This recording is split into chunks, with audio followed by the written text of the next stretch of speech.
Well, so here we are. It runs. I got the power steering all wrapped up today. The fittings did come early.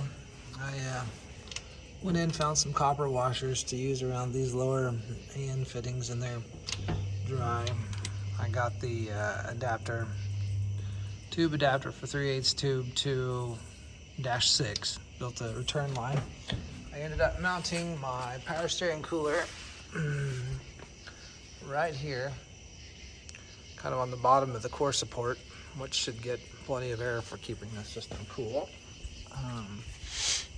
The rest of the wheels and tires are installed. I've adjusted the rear suspension, the lower bars to kind of level those out a little bit.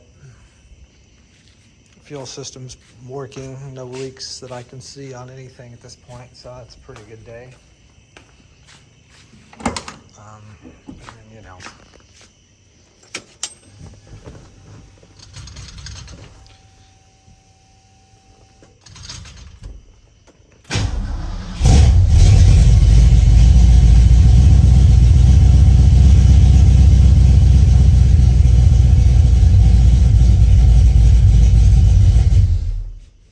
Sniper EFI works just as well as it should. So a couple things I've noticed.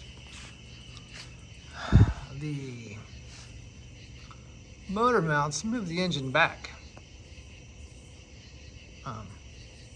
for whatever reason. I can't see any reason why they need to move the engine back, but they do.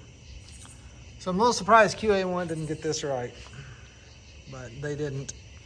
My factory motor mounts located the engine about that much further forward. As you can see, my air cleaner that was on here before does not fit at all now. I'm gonna have to run a shorter element in order to get it to clear. I actually had to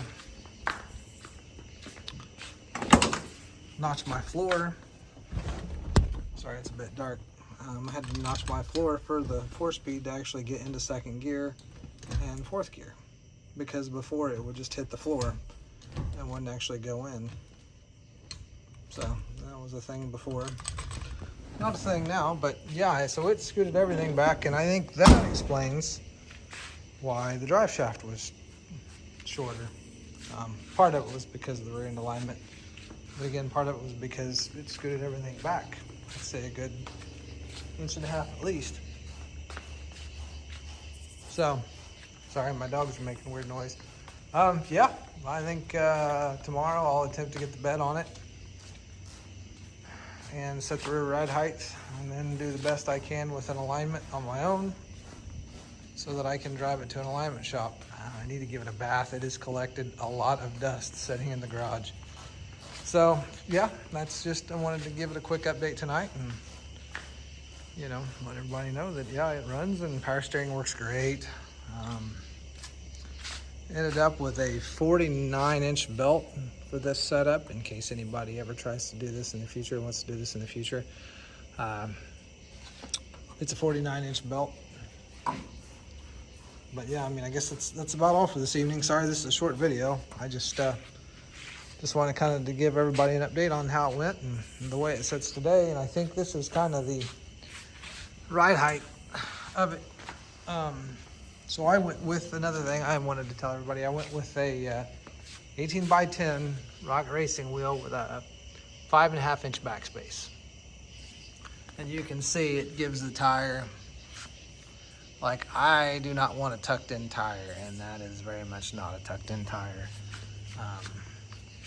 I may have to do just a little bit of fender lip work here. But honestly, as stiff as this suspension is, like, I'm not horribly concerned. It does not have any give. So I'll be curious to see how this thing rides now that it's all said and done. The back end's a little bit softer, but not a lot. I may add a little bit more spring in the front to get the front end up just a little bit, because like I said, I'm not a fan of tucked in tires, so these will not be tucked in. This is currently set up with the 600-pound front spring and the 250-pound rear spring. This truck still does truck stuff, so I wanted a stiffer spring for that instance. And then for the front springs, that was the kit that was in stock. Springs are cheap. You know, I'll probably do some spring tuning on it as it gets a little further along and we actually start taking it out to some of the autocross events that we have. But for now, that's the way it's set, and we'll kind of drive it around like that for a little bit. So anyway, I just thought I'd post this video real quick, and hopefully everybody has a good evening. Thanks.